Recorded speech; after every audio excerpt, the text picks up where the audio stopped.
Let's go ahead with the blocking stage of our run cycle.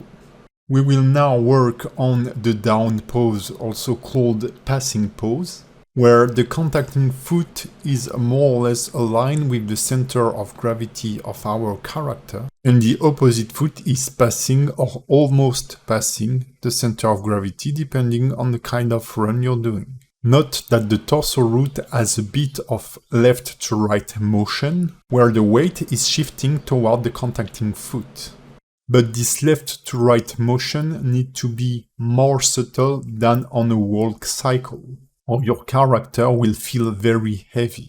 Next pose, I'm not thinking about the timing. So we have 4 poses on 12 frames. I will key every 3 frames. So I will jump on frame 3 and key all the controllers. Press I in the action editor and choose all channels.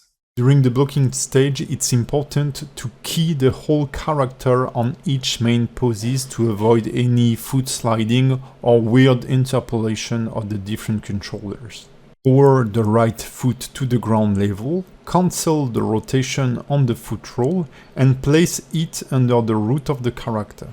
See what I told you in the previous video. In this case, I need to slightly raise my character on the first pose, because on the down pose I feel like he's too low compared to the previous one. So I will push the character up, selecting both the feet and the torso root controller. As he's pushing on his right leg, his hips will raise on the right side. And the hips should not be twisted that much since we are in the passing pose, and the shoulders and hips will be kind of aligned with the feet. Here is one of the most important tips of this video. Whenever I'm building a new pose, if I can't get a good result right away, I will cancel the rotation of the torso root and repose it. Press Alt-R to cancel the rotation on the hips and the torso root, and then rebuild the pose. It's better to do so than trying to match the pose from the previous one if we have made some transformation that doesn't fit. You will be fighting with your rig, and at the end of the blocking you will have a lot of weird pose in your different controller. While it may look kind of okay, your rig will be kind of broken. So trust me, you may take a little more time blocking your poses this way, but whenever you feel like the character is not responding or the rig is not responding properly, just cancel the rotation and rebuild the pose from scratch. You will save then a lot of time during the polishing. Back to our pose, don't forget that the feet have a slight right to left movement while in the air. Position of the foot depends on the people and on the speed at which you are running. Some people will have their feet going on the outside during the passing pose, others on the inside. Since we are blocking the poses, don't forget to select all your keys and set them to constant interpolation. Regarding the global arm position, you will generally keep your arms close to your body the faster you run. So basically, what you have to think about when working on your poses is the faster, the straighter. Once you've matched your video reference or the reference provided, don't hesitate to fine tweak the first pose, then the second pose. Maybe lean a bit more forward the character to make him look like a little more dynamical. That we will surely refine those poses when we will be working on the curves. Let's now jump onto the push pose. This is one of the most beautiful and iconic extreme of a run cycle. This is where the contacting leg is straight back and the leading arm is at its maximum speed, as the arm and the shoulder are pulling the body upward. In the first video, the leading arm and shoulder will hit their extremes before the feet. The fists generally don't have a big side-to-side motion. It can be tempting to cross the right hand toward the left shoulder, but that's kind of a mistake. You will get a cool pose, but a less realistic run cycle. In the case of this exercise, even if we do a slightly stylized run cycle, try to match something pretty realistic. You can make then some badass run cycle once you master the run cycle principles. So I will go on frame 6. I will erase the heel of the contacting leg and cancel any rotation on the toes. Then I will move the leg backward and slightly raise the torso. I again advise you to use the foot roll controller to orientate the foot and make the toes slightly dragging backward.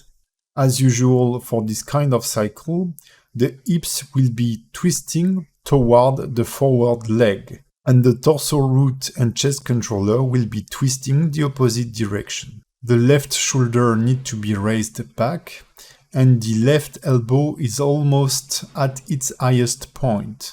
I've slightly bent the left forearm and left hand forward to make them drag a bit. I will then raise the right shoulder and push it forward, and I will raise the right arm, twist it so that I keep the face clear from the right hand.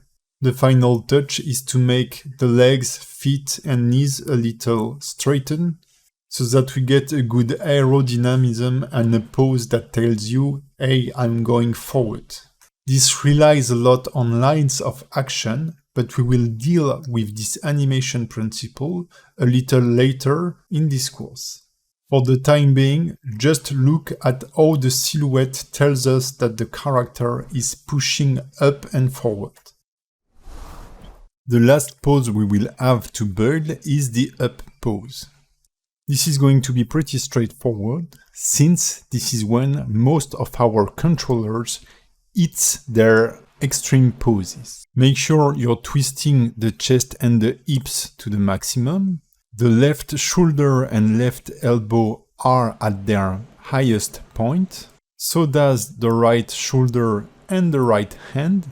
And then pose the feet according to the reference, making sure that the right leg is dragging back with the toes also dragging to get a nice arrow shape of the leg that points toward the previous position of the foot in space.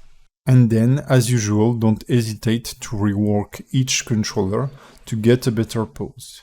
Don't forget to double check the video reference, as you may get some more details, like the left elbow is getting higher and the left forearm is slightly bending inward. Don't forget to slightly twist the arm to keep the head clear. And finally, you should scrub through your animation as often as possible so that you can fine tweak the previous poses so that the flow looks great. Once I'm done with that, I will make sure I add a keyframe on all the channels of this key, and then I will go back on frame 0, in the 3D viewport select all the controller, press Ctrl C to copy the pose, and then go to frame 12, and in the 3D viewport press Ctrl Shift V to mirror the pose. Then I just have to repeat the process, go on frame 3, copy the pose, then go 12 frames later on frame 15 and paste the mirror pose, and repeat the process. Finally, I will just have to duplicate all the keys from frame 0 onto frame 24. Once I'm done and it seems that the cycles work, I will insert a keyframe on every single keys I have created, so that all my controllers are keyed and we have our linear cycle. As we can finally see our whole cycle, we can finally check what's working and what's not. In my case, I feel like the animation lack of dynamism. To get a more dynamic run cycle, you can push the torso root forward and lean your character forward too a little more. When building a run cycle, the more horizontal you get, the more dynamism you will have. If you think about the stereotypical anime ninja run cycle, like in Naruto, the legs are generally pushed back while the torso is pushed forward and is almost horizontal. Once you've tweaked all your poses, don't forget to again mirror them on each keys. Here is the result I got from our blocking stage. The run cycle looks pretty cool, pretty natural, not too dynamic, not too stylized, which is perfect to learn our fundamentals. Since we've been keying every free frame in some kind of linear fashion, the run cycle works. What we can do now is offset some of the key poses to slightly stylize our run cycle. For a light, skilled and agile character, we want to favorize the airborne pose. The idea is to hold the up pose a little longer and switch from the straight pose, down pose and pushing pose a little faster. The process in itself is not super complicated and not super interesting. I'm just moving some keys until I get to the right timing. So in the end, I've set the down or passing pose on frame 3 and 15, the pushing pose on frame 5 and 17, so that we have only 2 frames between the down and pushing pose, so that the foot is rapidly sliding on the ground before we get back into the air, with the up pose on frame 8 and 20.